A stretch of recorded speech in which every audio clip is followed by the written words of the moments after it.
Hello, everybody, and welcome to the 4th episode of the RNGcast with Rob and Phil. That's right. And today's episode is brought to you by oranges. Taste the forbidden fruit. Oh, forbidden fruit. Forbidden fruit, man. You're not supposed to eat that. Oh. Yeah, no, you're not. That's our sponsor today. Too many acids in it, right? Mm-hmm. You don't want vitamin C, man. That's vitamin kill. The vitamin kill with a C. Yeah, okay. It's a silent C. So what are we talking about today, So Rob? today we're covering our favorite 3 systems and must-play games on those systems. That's right. So basically, what systems out of all the ones that we've played we like the most, and then, if you're going to get it, you have to play these games. So I figured I would start here. And the first system that I'm going to start with is one that, if you know me, if you've seen like any of my content, heard any of the other podcasts, you know I love the N64. The N64, it was my childhood console. Like, we had an NES before that, but I was too young. And then we got the N64, and I just played the fuck out of that thing. I know you had an N64 too, right? Oh, yeah. Well, later on, I had one, yes. Yeah. Well, obviously, I have one now as well. And it's HD modded and all nice, but it's still not the jungle green. It's the one I always wanted as a kid, but I wasn't allowed it because we already had one. But so the N64, I mean, it's Nintendo's first jump into 3D graphics. I mean, it's not the best system. They didn't have the greatest lineup of games, but they had a lot of really good ones. And so if you're going to get this console, like first time player or going back to it, the first game I would suggest, which again should not be a surprise, would be Banjo-Kazooie. Of course. And there were a lot of really great 3D platformers on the N64. Like, this was the age of 3D platforming, even on like PlayStation 1 and all the other consoles at the time. This is when they were really pumping those out. Well, basically, it was the age of to pass the torch from the 2D to the 3D. Yes, it was. It was.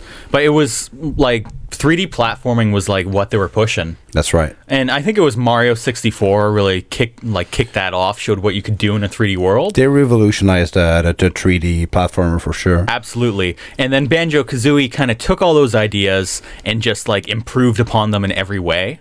Like, it's the perfect length game. It's got a lot of humor that's still funny even today. It controls well, or at least as well as an N64 game will ever control. I mean, it looks good, it's got a good plot, and it's just a really fun, charming game that you're really, really going to enjoy. So I might as well do all 3 of mine, and then we'll go to Phil. So, of course, the next game, which is one I know you will agree with me on, is Ocarina of Time. Of course, yeah. That's the Zelda game you want to play. The first one you want to play, like, in any console, in my view. I still think it's probably... I don't know if Breath of the Wild beats it out as best Zelda game, but it's definitely up there. It's like top 2, if not number 1, Ocarina of Time. It was one of the best N64 looking game at that point in time. Oh, yeah. The only thing that does hold it up a little is it's an N64 game with an N64 controller, so the controls are a little bit stiff, but I won't ruin it if you haven't played it, and if you haven't played it, what the fuck are you doing with your life? But like, it's all about time, going forwards and backwards in time, and how that you can make changes in the past to affect the future and do all these cool things, and the things you'll learn in the future, some of them you can use in the past. And it's not the first time Zelda did this, like they did it in A Link to the Past, but it's just like, it's so well done, and it's got so much variety. It's an open world. Almost a little bit too open because there's not a lot going on in Hyrule Field, I will say. But it's just like there's so much you can do in that game. And I spent like so much time in it. I 100%ed it at least like 6-7 times as a kid. Yeah. Like, it really is. If you have an N64, you got to get that one. Also, you were talking about the stiff controls. The N64 is a great console in my view, but the only thing that I didn't really like was the controller itself. Yes, I will say the controller kind of sucked, although there have been improvements in that. Yeah, I mean, the GameCube one was like twice as better. No, but even just on the N64 now, there are like controllers you can get that are not shaped like that and that don't hurt your hands to play as an adult. Yeah, exactly. There's actually a Kickstarter controller that I'm doing a review of, which would have come out last weekend. I see. Assuming I didn't get lazy, it's shaped like a Wii U controller and it works just as well as an N64. Nice. So I'd suggest you get that with the console as well. So the third and final game that I will say you have to play on the N64, which I think you will also agree with me on, is Star Fox 64. Oh, yes. Yeah. It's a shoot 'em up where you're mostly on rails, meaning you're always going forwards, but you can slow down or speed up. But there are some levels where it's just free roaming, where you're just out in the world doing your own thing. And it's just like, it's aged incredibly well. Like, the graphics still look good. The story still works in like a modern age. It controls very well. It's a really fun game. It looks good. It looks very good. And the best thing about it is that, like, there's so many different ways to complete the game. Like, if you want to see all the worlds, you'd have to play it through 3 times. And there's a secret ending and a regular ending, and it's really fun, and you're not even going to, like, notice you're playing an N64. Like, it just feels perfect. It's just a really good game, and it's got really good, like, voice acting that's very memorable and memeable. And it's just a very iconic game. So that would be the N64, my first console that I would recommend. What about you, Phil? Well, you know, I'm sure it won't be a surprise as people that listen to us and watch us, the NES, of course. Oh, really? The NES? Yeah, it's so surprising. I didn't know you liked that console. No. It looks so bad. Oh, yeah, I know. But, you know, of course, if you're like me and you're nostalgic, you're going to go with the first console you've ever had, and that was the NES. So, the NES, I think, ported a lot of arcade games to a home console back in the days. Yeah. So I think that was pretty cool. And, of course, a lot of great games. One of them is Mario 3. Yes. Which is, in my view, the best platformer probably on the Nintendo. On the original, it would be the best one that I can remember ever having played. It's the best one. It's a lot of fun. You can play 2 players. I mean, what can go wrong, right? No, it is really good. It works really well. Yeah, I played it to death as a kid, and it works very well. It's fluid and everything. The songs are memorable. Yes. You know what I mean? The powers are very memorable. Exactly. And unique. And still to this day, if you talk anybody about Mario, he knows who it is. Yeah, Mario 3 is one of the best. Yeah. That and Super Mario World are usually considered great ones. Yeah, for sure, on SNES. Yeah. But yeah, also in a different kind of genre, not a lot of people know this game, but Legend of Sherazad, which is something I'm going to play eventually. I refuse. But it's a very awesome RPG with on the original NES. I think it's like it's probably in the early 90s. Okay.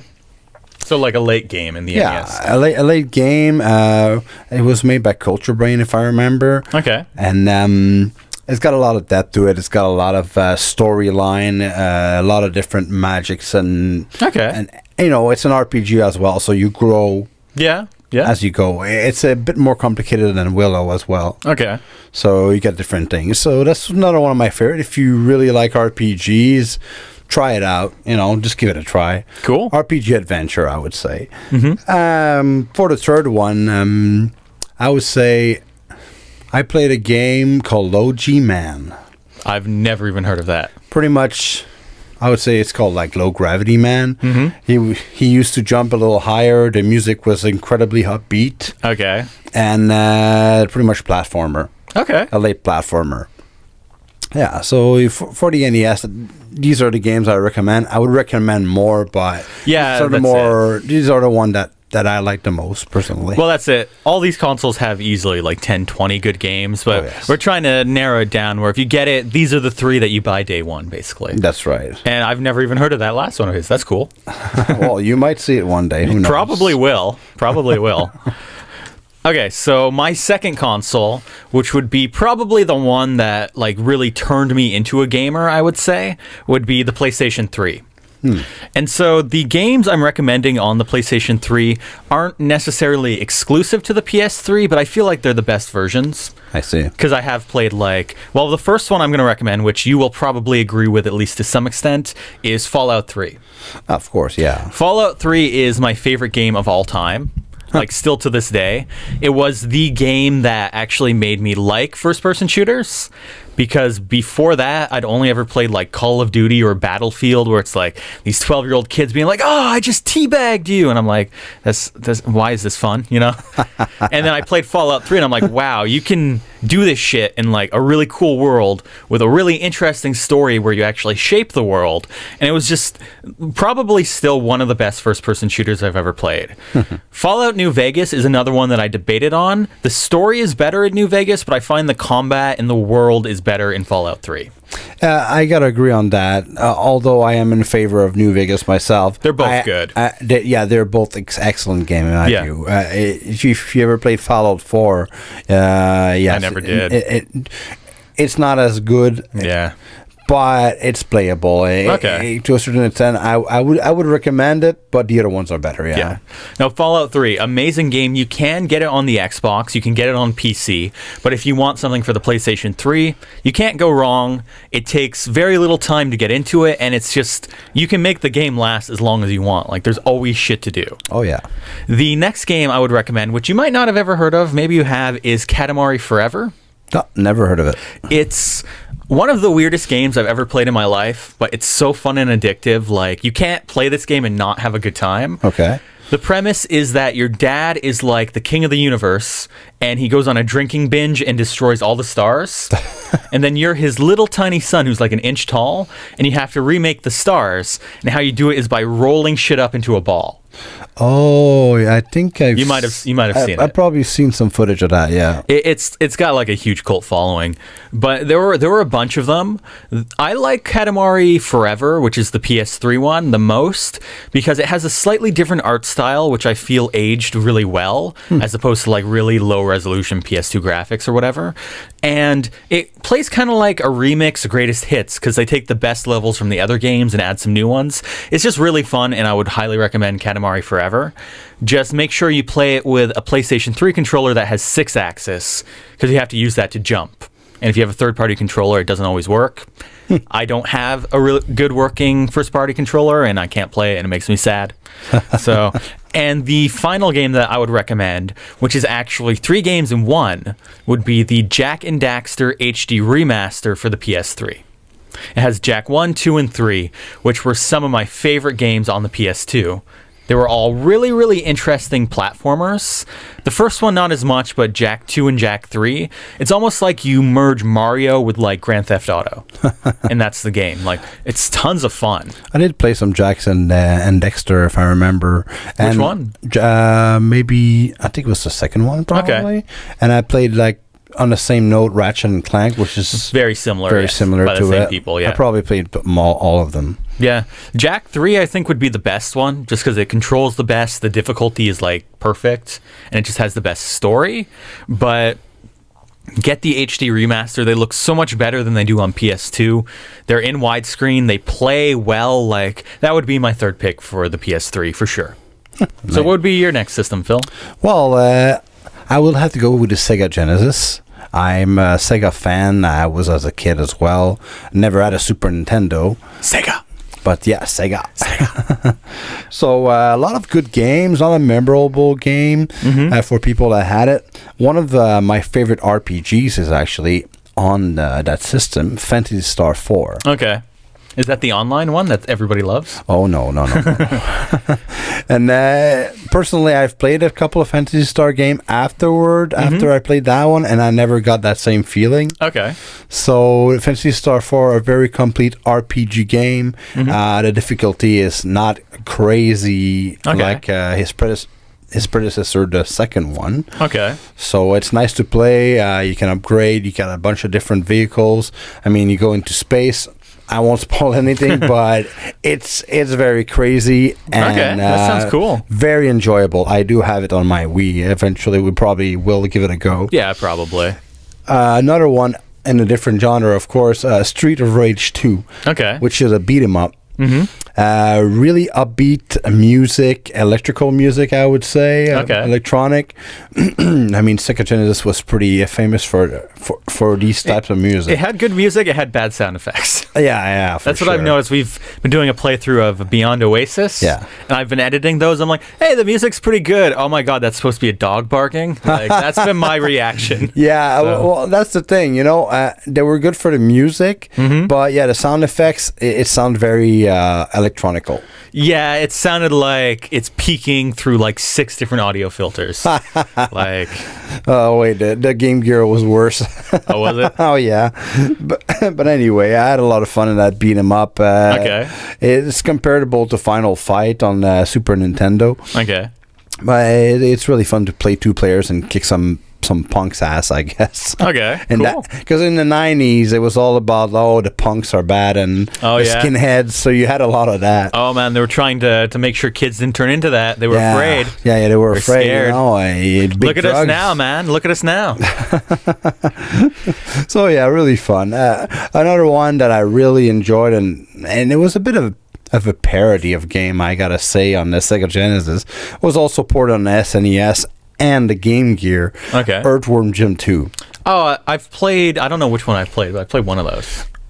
Well, the first one was good, but the second one, they really took it to another level. Okay. I mean, one stage, Earthworm Jim has got to save cows from being abducted by aliens. Okay. By milking them. Okay. Well, if they don't have the milk, the aliens don't want it, man. Yeah, exactly. I mean, right? Come on. That's just common sense. And then that's just a little fun gem of that game. It's a really what the fuck game, but it's really fluid and it's really fun. Oh, I should have mentioned Earthworm Jim on the N64. You're right. Oh, God. Yeah, I played that one. It's very horrible. I just edited our N64 podcast the other day. I remember him saying he hated it. Oh, and this is a really good example of a 2D that tried to win 3D and failed. Yeah, there were a lot of those. And I've played half the game, and oh my God, the controller, the controls, the camera. Oh, yeah, it's a big headache. But yeah, the one on Super NES and Sega Genesis is a gem. I really recommend those 3 games if you're ever going to get a Sega Genesis or, an emulator. Yeah. Try that out. So what about your third one? Come on, man. Don't be like telling our viewers or listeners to get illegal games, man. It's not right. We'll never get sponsored by Sega. Oh, you're right. Oh, no. So Sega actually released all their old games on your phone now. Like all the ones that they have the license to, so I don't think they really give a fuck. No, I got a couple or myself. So the next console is, I wanted to pick one that I really like, but that isn't just like, oh yeah, they're going to pick that, you know what I mean? So the next console I'm going to recommend would be the Wii U. I would say that because right now it's very cheap, and it also will let you play all your Wii games in HD, so you don't even need an original Wii. Nice. So that's like an awesome side feature, and it also does have an eShop and a virtual console, still working unlike the original Wii. So the Wii U is great. I would say my favorite games on the Wii U would actually be like some of their remasters. So my first pick would actually be Wind Waker, which was originally a GameCube game on the Wii U. Did you ever play Wind Waker on the GameCube? I did. It's one of the really good Zelda games. Oh yeah, that would be like, I don't know if I like it more than Ocarina of Time, but it would be very close. Very different game. Yeah. But no, it's great. And the Wii U version, they fixed the parts of the GameCube version that people didn't like. Like they made the sailing a lot easier, a lot faster, a lot better, a lot less confusing. And it's in HD, widescreen, everything you want. It plays like the GameCube one, just better. And I think everybody should play Wind Waker if you like Zelda. I totally agree. And this was the game that made me not want a GameCube, because I liked the way Ocarina of Time looked, and then I'm like, what the fuck is this baby shit? Like, you've seen the art style, but no, Wind Waker, awesome Zelda game. Wii U version is the best version you can get, by far. Now, the second game I would recommend would be Super Mario 3D World. Oh, yeah. Which, it's basically like the Mario game that they released on the original Wii with the 4 players, except this one is like 2.5D, where sometimes the worlds are kind of 3D, sometimes it's still a side-scroller, and it's just like, they've improved on everything. Yeah. And you have new power-ups, like this one introduced the cat suit, which you are now a cat and you can climb up walls and claw people. And I mean, it's a basic Mario 2D-ish platformer, so there's not a ton to say. But if you're going to get the console, you definitely want that one. Oh, yeah. It's one of the best. For me, the best Wii U game, probably. But I'm a retro kind of guy, so... Yeah. No, it's definitely a really good one, especially if you like that kind of Mario game. That's right. And then the third one I would recommend, which this is another Zombie game... U. Oh, absolutely. This is another game that it's not exclusive to the Wii U, but I think the Wii U is one of the best versions. Shovel Knight. Oh, yeah. You remember that. And the reason is, at least at the time, probably now you can do multiplayer on other consoles, but at least at the time, the Wii U version was the only one you could do multiplayer. Yeah, we played. Yeah, we did a full multiplayer co-op of the first campaign. And the great thing about Shovel Knight is, regardless of what platform you buy it on, you get one campaign, which is a full game, like which we played through. And you get the second campaign, completely different, full game, new main character, for free. We should do it at one point. We will, for sure. Then you get the third campaign, new main character, complete full game for free. Nice. And then at the end of this year, beginning of next, they're releasing the fourth campaign, where if you've bought the game, new main character, full story, absolutely free. That's pretty nice. It was like a Kickstarter game where like everybody wanted to play it, so they blew way the fuck past like what they needed to make it. And so they had like stretch goals where if we get like an extra 50 grand, we'll add in a free campaign, and they got like 4 stretch goals. But it's amazing, super fun. Third campaign is the best one so far. The other 2 are still a lot of fun, and you'll just have a great time. And on the Wii U, you can play it multiplayer. So I would highly recommend it. And like I said, the Wii U has a lot of great stuff. Nintendo just kind of dropped the ball on it a little bit and marketed it really badly. But it's a pretty solid console, and one that's a little bit out there, maybe not the one you would think of. So I just kind of wanted to show it a little bit of love. What would be your third console there? Well, it's rare that people go with these types of console, but I'm going to go with an handheld console this time. Oh, getting risky here. That's right. The N-Gage. No, I'm sorry. No. The Atari Lynx. The N-Gage from Nokia. No, man, the Atari Lynx, man. That's where it's at. Well, I'm going to go one step further, actually. It's going to be the Game Gear. Yeah, okay. From Sega. I had one as a kid, of course, that marked me a little bit more. Sonic Triple Trouble is one of the games I played the most, and it was really fun. Challenging, but not overly so. Well, I'm sure a Sonic game on a Sega console, I mean, it's probably good. Yeah, exactly. Most of the Sonic games are good. Sonic Spinball was a bit of a letdown, but hey, what do you expect? Well, most of the 2D Sonic games are good. Yeah. Make sure you clarify that. There you go. Sonic 06, motherfuckers. But yeah, Sonic Triple Trouble, lots of different enemies, of course, fast pace and portable. Yeah. And you even do some Delta Glide. Never heard of it. What do you call it? Delta plane or something like that? Delta Airways, the airline? No, well, basically... Sponsored by... Oh, yeah, exactly. But no, you got a big structure and... like a hang glider? Yeah. Okay. Oh, really? That's cool. Yeah. So, it's got a couple of different mechanics that are pretty cool. Secret places that you can find. Okay. So really fun to play. I gotta say, if you're gonna get a Game Gear, that would be one of the games to get. Cool. The second one is gonna be an RPG that I've played like to death, pretty much. Okay. It's called it was actually a game on the Sega Genesis, and it was ported. Well, it's a different story on the Game Gear. Okay. It's called Shining Force, Legend of Ija. Never heard of it. So Shining Force had, if I remember, 2 games or 3 on Sega Genesis, which is like pretty much an RPG. Okay. A bit like Chrono Trigger and the likes, Fantasy. you know. So that one... Shining Force was one of the first games to do the square RPGs. Okay. So what I mean by square RPGs is that you're in a big area and there's a grid that you can move. Yeah. And all that, and do magics, do whatever you want. So it's strategy, and at the same time it's RPG because there's levels. Okay.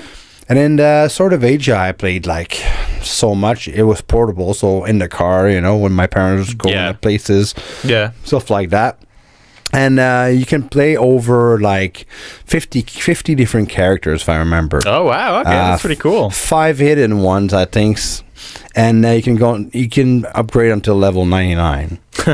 So yeah, a lot to do. I got them all. I got all the secrets. I beat the game. It was lots of fun. Well, a lot of people like the Game Gear, and something cool that I will add about the Game Gear is you can get the Master System converter, which you plug into the back of your Game Gear, and you can play Master System games on your Game Gear. Huh, cool. So that's another thing. If you want to get a Game Gear, that's a handy piece of tech. That's you true. also have a Master System portable. I even used to have like it was kind of a magnifying glass that you can put on I've top. seen that shit. They did that for Game Boy too. Make the screen bigger. Well, it was cool, especially some games. It was hard to see sometimes. Yeah. Earthworm Jim on that console was and the Game very Gear, tough to see. The Game Gear was backlit, right? Backlit? It actually had a light on the screen. Yeah, it had. Yeah, unlike the Game Boy. Exactly, it was an upgrade. Of course. Unfortunately, it didn't do that well, but. And I would say the third game for me would be Ayrton Senna Monaco GP2.